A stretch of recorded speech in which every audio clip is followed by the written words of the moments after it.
Bismillah, alhamdulillah, wassalatu wassalamu ala rasulillah Sayyidina Muhammad ibn Abdillah wa alihi wa sahbihi wa man wala. Subhanaka la ilma lana illa ma 'allamtana innaka antal alimul hakim. Rabbana iftah bainana wa baina qaumina bil haqqi wa anta khairul fatihin. Bapak dan Ibu rahimakumullah, saya ingin melanjutkan bahasan kita berkaitan dengan manfaat istighfar. Manfaat istighfar. Kemarin sudah kita jelaskan bahwa manfaat istighfar itu adalah membersihkan hati, membersih hati. Sudah saya kupas tuh kemarin ya. Jadi hati manusia itu setiap kali dia berbuat maksiat, berbuat dosa itu ada titik hitam. Nah, kalau itu tidak minta ampun kepada Allah, tidak bertobat, maka titik hitam itu akan tetap ada. Begitu berbuat lagi, titik hitam lagi. Begitu berbuat lagi, titik hitam lagi. Akhirnya hati yang tadinya bening gitu, itu akan berubah menjadi hitam. Yang kedua, ini manfaat dari istighfar itu bahwa Allah Subhanahu wa Ta'ala berjanji, dan janji Allah ini mesti benar. Ya. Jadi sebagai orang yang beriman, innallaha a'udzubillahi minasyaitonir rajim, innallaha la yukhliful mi'ad. Allah tidak sekali-kali tidak akan pernah mengingkari janjinya. Beda dengan kita, kalau kita berjanji ya, tak jelas, gitu ya. Tapi kalau Allah, janji Allah itu pasti, gitu. Jadi Allah Subhanahu Wa Taala berjanji akan mengampuni orang yang minta ampun. Allah telah berjanji akan mengampuni dosa dan kesalahan orang-orang yang minta ampun kepada Allah Subhanahu wa Ta'ala. Dalam Al-Quran tadi saya sebutkan itu surat Thaha ayat 82, wa inni laghaffarul liman taba wa amana wa amila salihan tsumma tada. Wa inni, dan sesungguhnya aku, laghaffarun, benar-benar akan mengampuni, liman taba, bagi orang yang bertobat, ya, wa amanah, dan orang itu beriman, tidak menyekutukan Allah Subhanahu wa Ta'ala. Ya. Jadi syaratnya orang itu diampuni oleh Allah setelah dia tobat itu amanah, dia beriman, tidak menyekutukan Allah Subhanahu wa Ta'ala. Makanya iman itu dijaga betul, ya. Yang kedua, wa amila salihah. Setelah dia bertobat, ya, dia iman, wa amila salihan, dan beramal saleh. Tsumma tada, kemudian dia istiqomah, tetap berada dalam petunjuk Allah Subhanahu wa Ta'ala, mengikuti aturan Allah. Bapak dan Ibu yang saya hormati, bagi orang yang mengkaji dari sisi bahasa, di sini disebut inni laghaffar, ada lamnya lagi. Ya. Jadi ini menunjukkan makna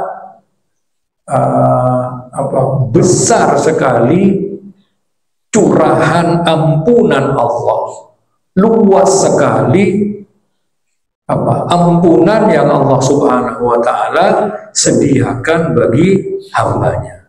Ya. Rabbukum a'lamu bima fi nufusikum in takunu salihina fa innahu kana lil awwabina ghafura. Atau dalam ayat lain disebutkan wa may ya'mal su'an, barang siapa yang berbuat jelek itu tidak sesuai dengan ketentuan syariat, atau dia menganiaya dirinya, dengan tidak melaksanakan ketentuan syariat, tsumma yastaghfirillah, kemudian dia beristighfar, minta ampun kepada Allah Subhanahu wa taala, sadar bahwa itu adalah sebuah kesalahan, gitu ya.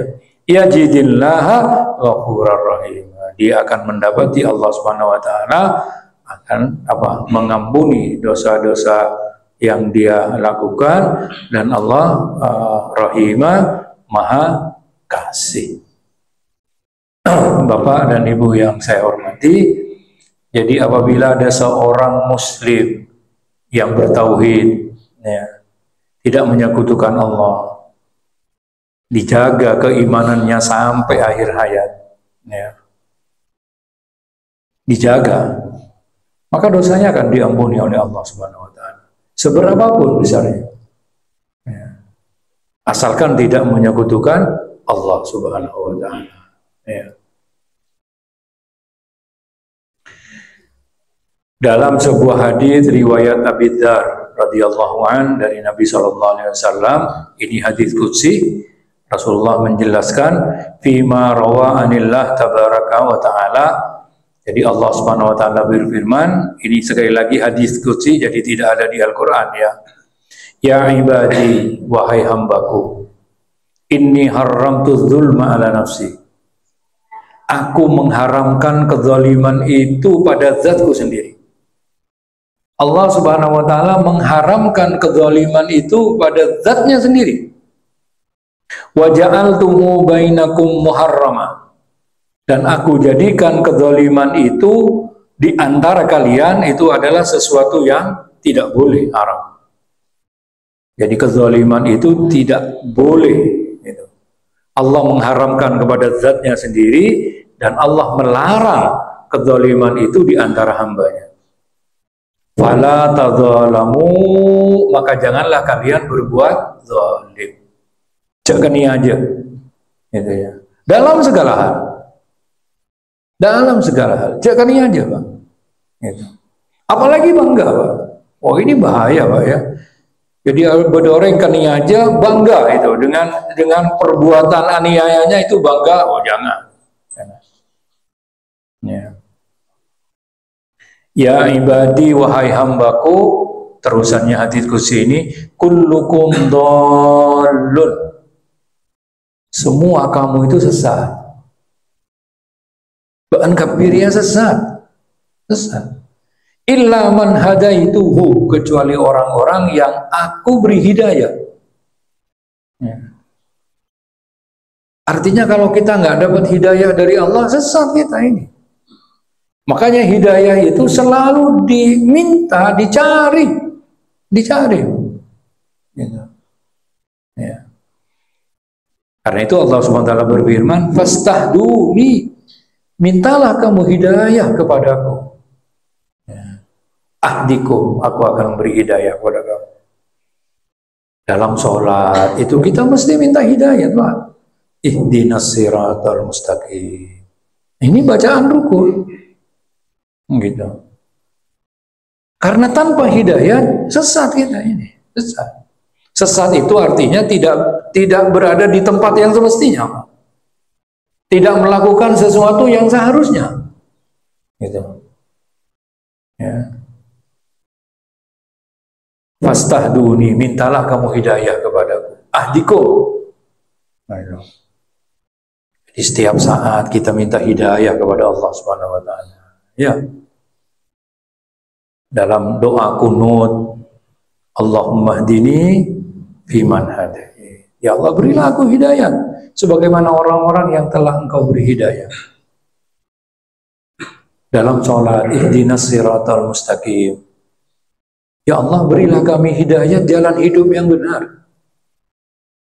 Jangan bayangkan siratal mustaqim itu jembatan lurus kayak Suramadu gitu, enggak. Siratal mustaqim itu jalan hidup yang benar.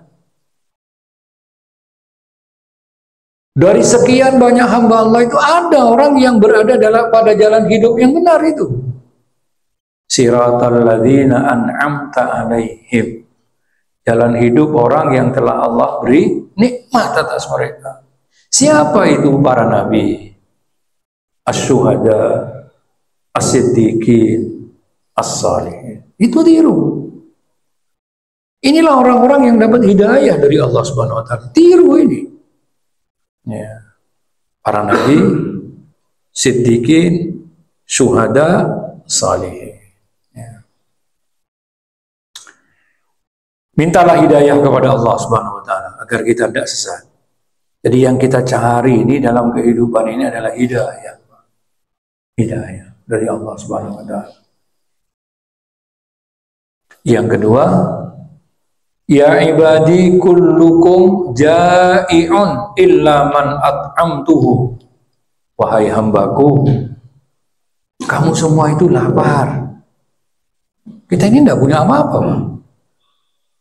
Kalian semuanya itu lapar. Illa man at'amtuhu, kecuali orang yang aku beri makan. Aku beri rizki kepada mereka. Rizki itu dari Allah.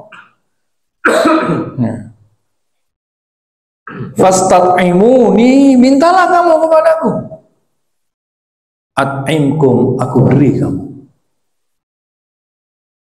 Ya. Yang punya rezeki itu adalah Allah.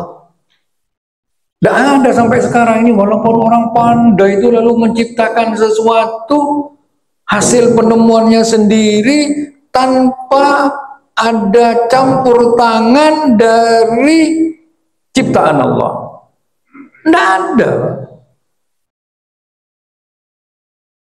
Gak ada orang sampai sekarang bisa gawe beras sebutir. Gak ada. Gak ada orang yang gawe beras sebutir. Tidak ada. Tidak ada. Kalau orang menemukan rekayasa, misalnya mangga bisa besar, itu dasar mangganya itu memang ada. Dan itu Allah yang menciptakan. Melon asalnya gini bisa melon besar, itu monggo, itu pengetahuan manusia. Tapi yang ansih dia yang menemukan itu tanpa bersentuhan dengan ciptaan Allah, tidak ada. Tidak ada. Jadi mintalah rizki kepada Allah Subhanahu wa taala. Yang ketiga berikutnya, ya ibadi kullukum arin. Wahai hambaku, semua kamu itu telanjang. Tanpa aibnya, kekurangannya, itu tanpa. Illa man kasautuhu, kecuali orang-orang yang aku tutupi, aku kasih pakaian sehingga tak tampak itu.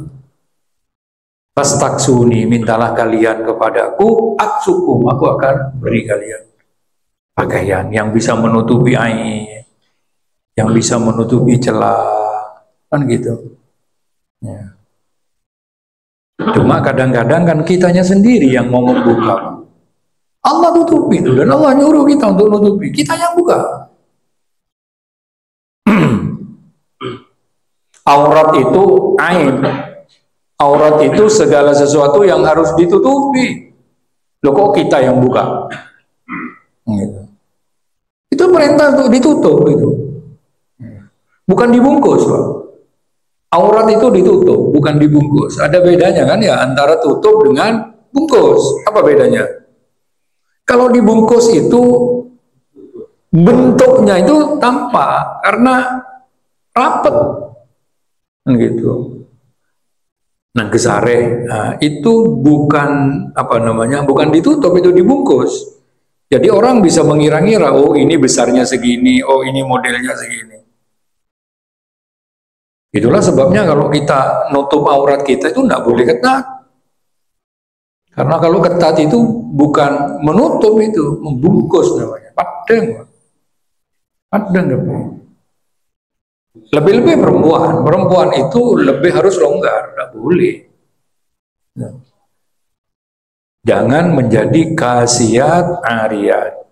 Orang pakai baju tapi seperti tidak pakai. Gitu. Ada orang pakai baju warna pakaiannya itu menyerupai warna kulitnya. Sehingga kalau dari kejauhan sepintas seolah-olah dia tidak berpakaian. Nah, itu tidak boleh. Itu tidak boleh. Ya. Atau pakainya terlalu ketat, ketat betul gitu. Tidak boleh. Tidak boleh. Makanya orang kurang suka itu kalau berpakaian, apalagi mau sholat misalnya, apa ya, kelampi pemasok, celananya berdaling luar gitu.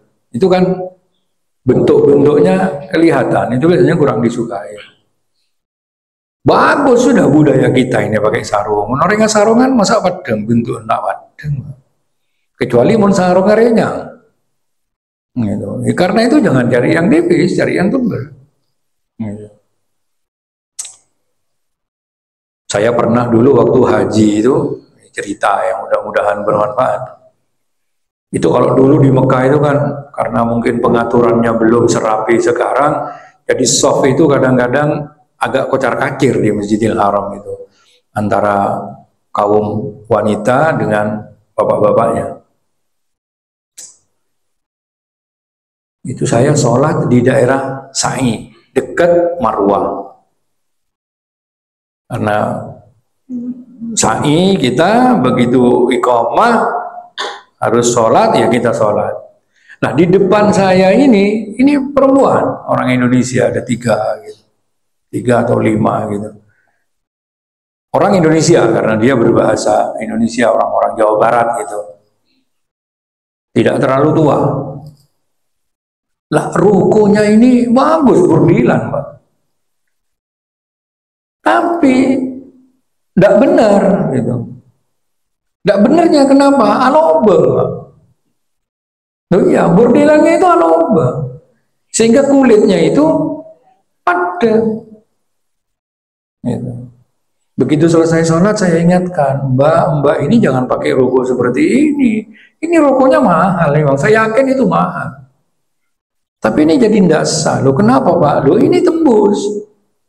Kan ada bordilan dulu itu namanya bordilan Kerawangan itu kan gitu ya. Loh itu padang. Jadi leher-lehernya itu padang. Nah ini gimana? Ya. Berikutnya, ini yang berkaitan dengan istighfar. Ya ibadi, wahai hambaku, innakum tukhti'una bil-laili wan-nahar. Kamu itu berbuat salah pada malam hari maupun pada siangnya.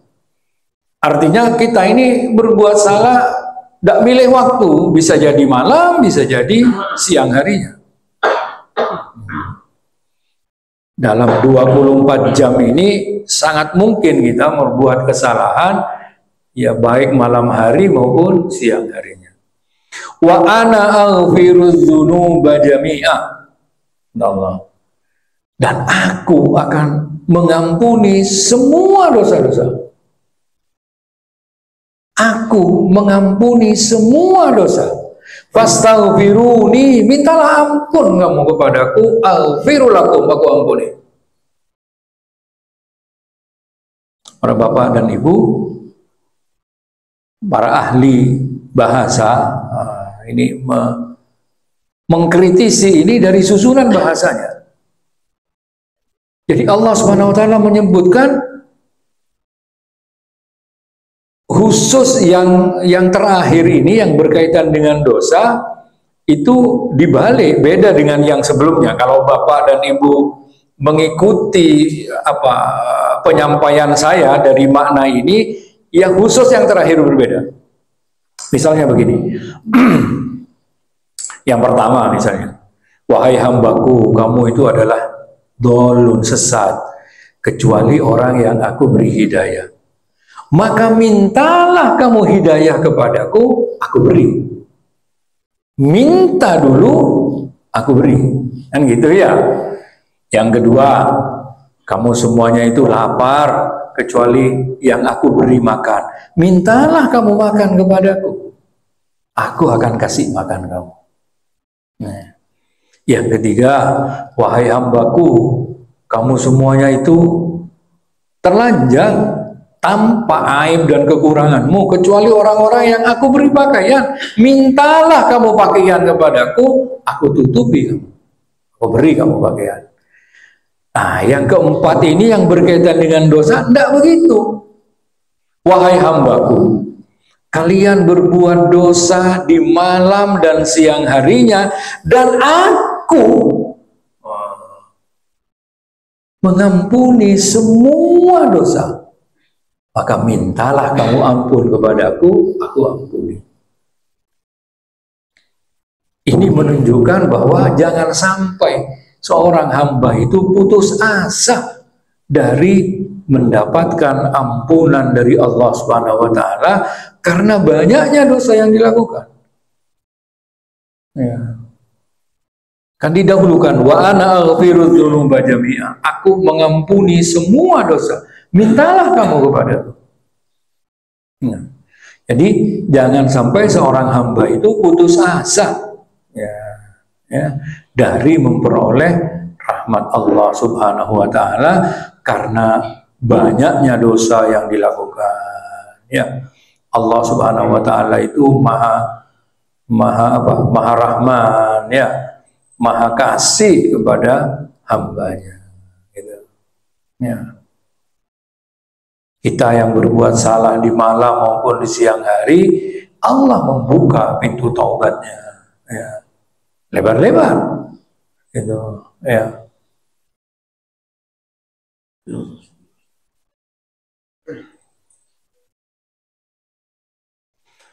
Bapak dan Ibu yang saya hormati, riwayat lain dari Abi Sa'id radhiyallahu an, Rasulullah sallallahu alaihi wasallam bersabda, setan itu pernah berkeluh kesah kepada Allah Subhanahu wa taala. Mematur, kata orang Madura, ya.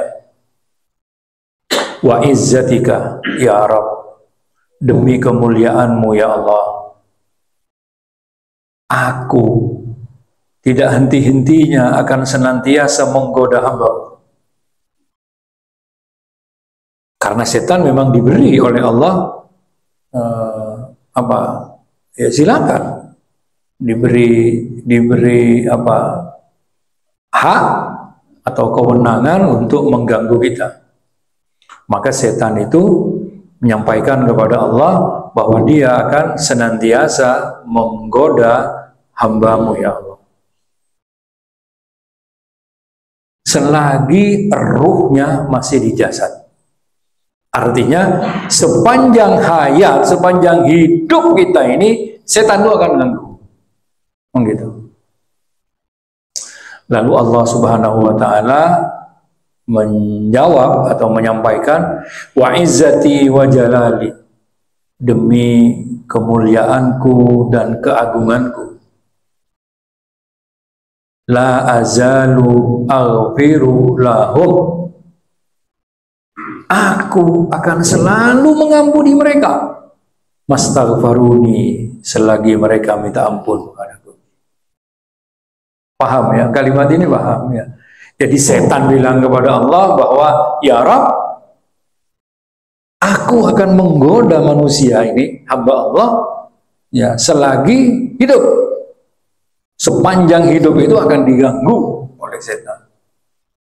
Allah menjawab, aku akan mengampuni selagi dia minta ampun. Kira-kira lebih menguntungkan mana? Ini setan mau mengganggu sepanjang hidup kita, Allah akan mengampuni kita selagi kita minta ampun. Artinya kalau kita mau minta ampun kepada Allah Subhanahu wa taala, maka upaya setan itu akan apa? Sia-sia. Kan sia-sia, Pak. Gitu ya.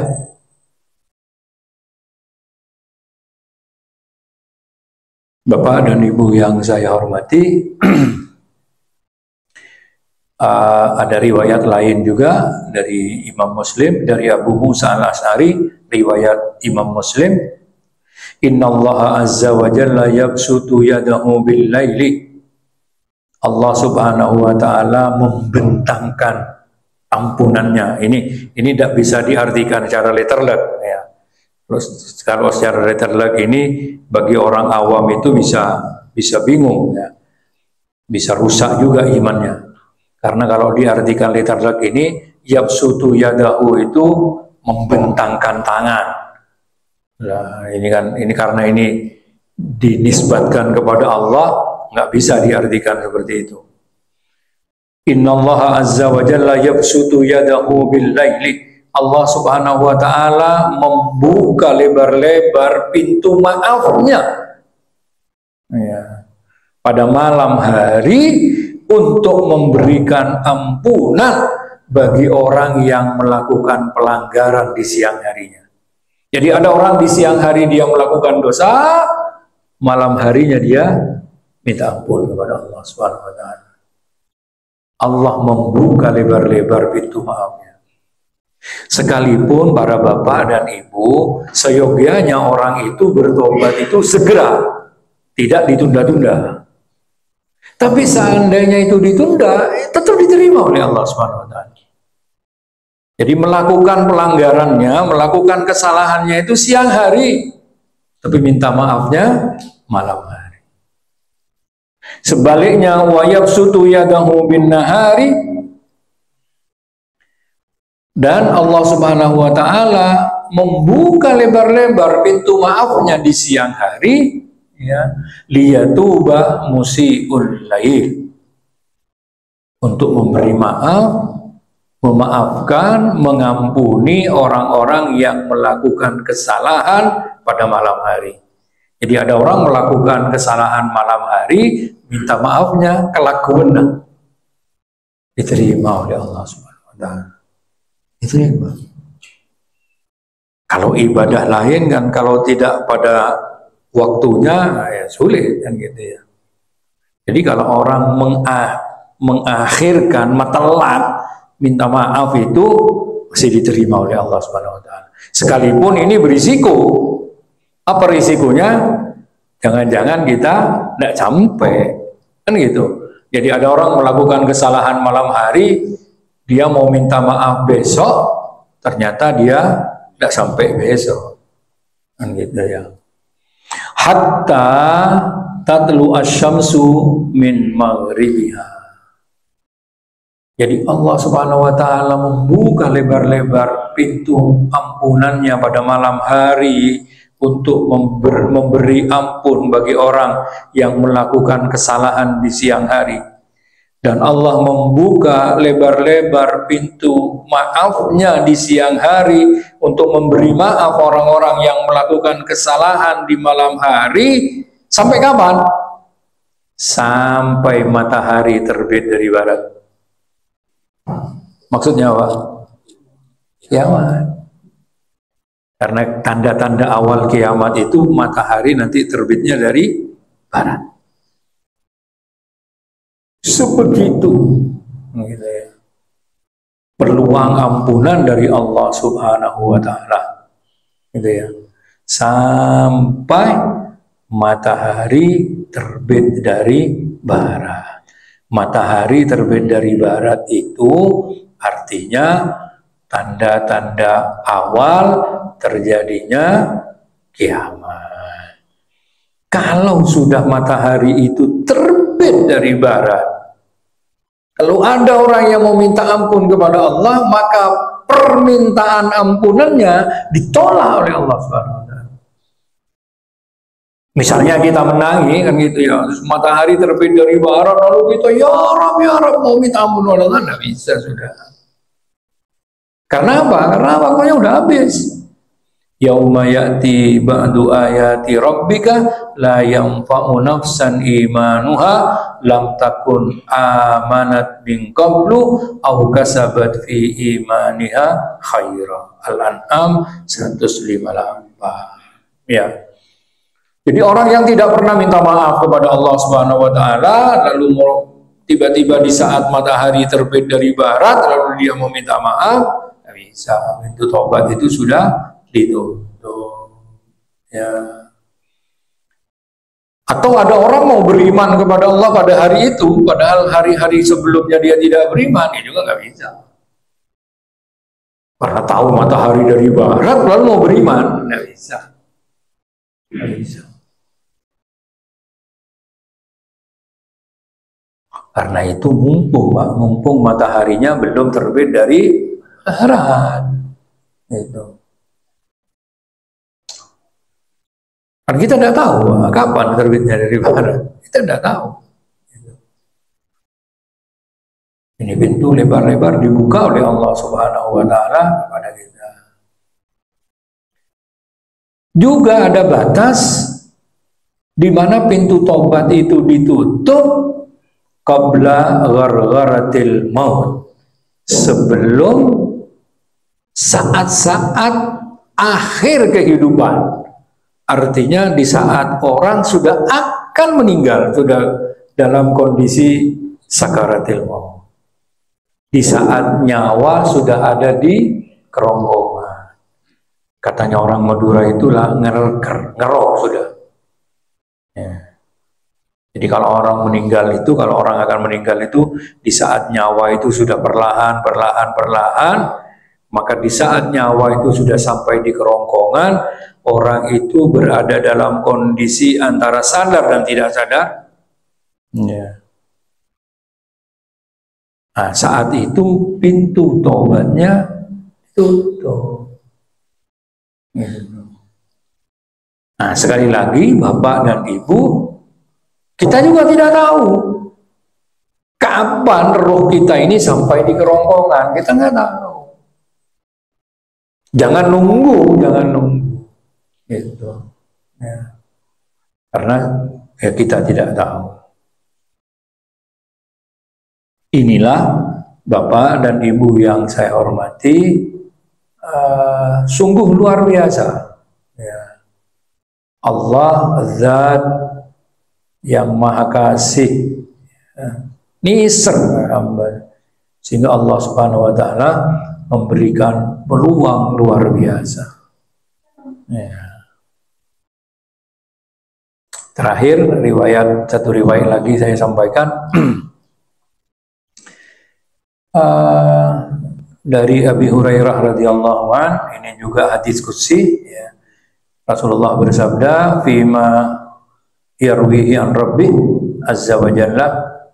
Allah SWT berfirman, "Hambaku berbuat dosa." Jadi saat seorang hamba berbuat dosa, lalu dia berdoa, "Allahumma ghfirli dzambi." Ya Allah, ampuni dosaku. Sadar dia bahwa dia berbuat dosa. Ya. Karena itu wajib orang itu punya kesadaran di saat dia melakukan pelanggaran. Membuat orang yang ngelakuin salah, maka di saat dia sadar bahwa itu sebuah kesalahan, maka istighfar. Ya. Yang repot itu kalau dia tidak sadar. Kalau yang dilakukan itu sebuah kesalahan. Nabi Musa itu dalam riwayat itu kan, di saat ada dua orang yang bertengkar itu ya, satu dari golongan Nabi Musa, satunya bukan. Ini lalu ditempeleng kan oleh Nabi Musa. Itu ditempeleng, orang yang ditempeleng itu mati. Secara akal kita, secara kebiasaan, kalau cuma ditempeleng tidak mungkin mati. Tapi ini begitu ditempeleng oleh Nabi Musa, mati. Saat itu langsung Nabi Musa istighfar kepada Allah Subhanahu Wa Taala. Ya. Yang kedua, istighfar itu setelah melakukan ibadah amal soleh, ya, setelah sholat misalnya. Jadi jangan sampai kita lupa itu. Jadi begitu selesai sholat istighfar. Banyak juga amaliyah-amaliyah yang dikaitkan setelah kita melakukan amaliyah itu dengan istighfar. Jadi kembali ke riwayat ini, Allahumma ghfirli dzambi, ya Allah ampuni saya. Allah menjawab, hambaku berbuat dosa. Dia tahu bahwa dia punya Tuhan, dia memiliki Tuhan yang mengampuni dosa dan menghukumnya. Gitu. Jadi ada seorang hamba yang berbuat dosa, lalu dia minta maaf kepada Allah. Karena hamba ini tahu bahwa dia punya Tuhan, Tuhan yang dia yakini itu bisa mengampuni terhadap dosa dan bisa menghukum dosa yang dilakukan. Dia memilih apa? Memilih minta maaf. Kemudian setelah berjalan beberapa waktu, dia kembali lagi, berbuat dosa lagi. Lalu dia minta ampun lagi kepada Allah Subhanahu wa taala. Rabbighfirli dzambi, ya Allah ampuni dosaku. Allah menjawab, hambaku berbuat dosa. Dia tahu bahwa dia itu punya Tuhan yang mengampuni dosa dan menghukum orang yang berbuat dosa. Lalu dia mengulangi lagi. Artinya ini diulang-ulang, jawaban Allah juga tetap. Jadi hambaku tahu bahwa dia punya Tuhan yang mengampuni dosa dan Tuhan yang menghukum dosa. Nah, setelah itu berulang-ulang, Allah SWT berfirman, "I'mal ma syi'ta faqad ghafartu laka." Nah, aku nih lah. Apa saya kalah aku bahkan engkaunya pohon itu sana. Bapak dan Ibu, ini bukan berarti memberikan kebebasan bagi kita untuk kita berbuat salah, enggak. Tetapi hadis kursi ini memberikan gambaran bahwa pintu maaf Allah itu sungguh luar biasa. Ya. Allah punya hak menghukum orang yang berbuat dosa itu. Tapi itu tidak dilakukan oleh Allah. Allah masih nunggu permintaan maaf dari hambanya. Ya. Artinya pintu maaf yang Allah sediakan kepada kita itu lebih Allah kedepankan daripada Allah menghukum hambanya. Ya. Jadi sekali lagi ini bukan berarti kita lalu dengan seenaknya berbuat dosa atau melanggar aturan Allah Subhanahu wa taala. Jadi di saat kita beristighfar ada sikap kuat dalam diri kita bahwa kita akan berhenti dan tidak akan mengulangi lagi. Misalnya dalam perjalanannya ketemu lagi, ya minta maaf lagi. Tapi tidak diniati untuk mengulang-ulang itu, kan begitu ya. Ya. Jadi terakhir, para bapak dan ibu yang saya hormati, saya ingin mengulang lagi bahwa di saat seseorang itu berbuat maksiat, melanggar syariat agama Allah, maka wajib dia untuk segera beristighfar.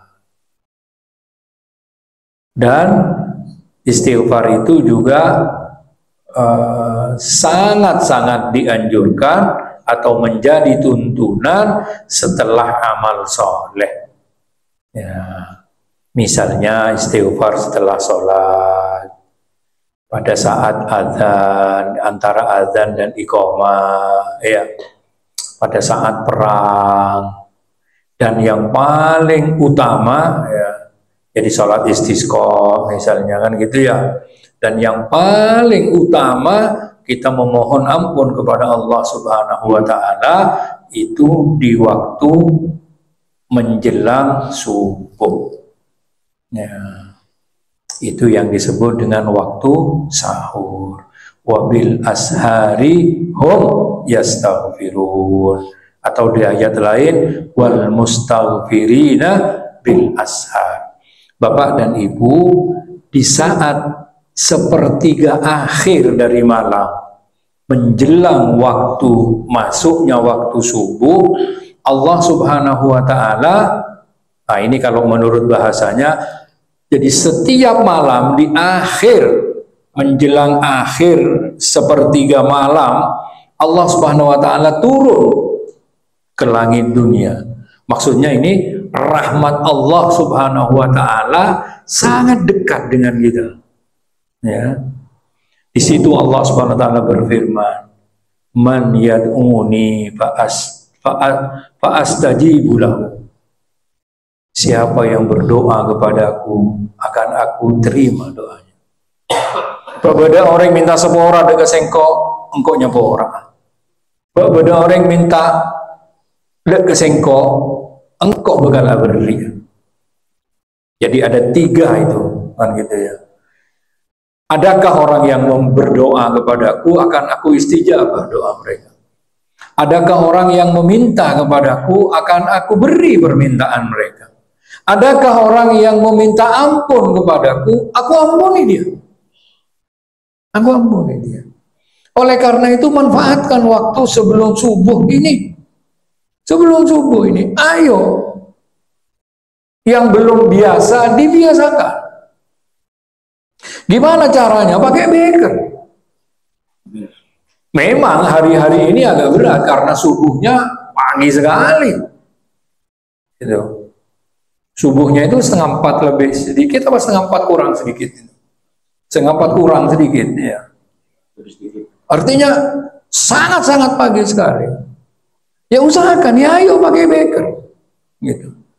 Jangan setiap hari kita bangun sudah subuh. Nggak dapat ini tawaran. Jadi ini ada bonus tiap hari. Tiap hari ini, bukan tiap bulan. Bukan tiap minggu. Enggak, tiap hari. Jadi pada saat menjelang akhir malam, berakhirnya malam, gitu. Jadi ada 3 bonus yang disampaikan oleh Allah kepada kita. Adakah orang yang berdoa, ya, akan aku penuhi permintaannya, doanya itu, akan aku kabulkan doanya. Adakah yang meminta kepadaku, akan aku beri permintaannya. Dan adakah yang meminta ampun kepadaku, aku ampuni. Sekurang apa? Maka ini minta ini yang 3 ini. Minta ampun kepada Allah. Minta anugerah dari Allah. Dan yang paling, paling sangat berharga itu minta hidayah. Benih hidayahnya menoreh, Pak ya. Itu hidayahnya menoreh. Nah, gitu. Jadi kalau kita mampu melakukan itu, ya lakukan. Dan jangan lupa sajidul istighfar dibaca di waktu ini. Ya.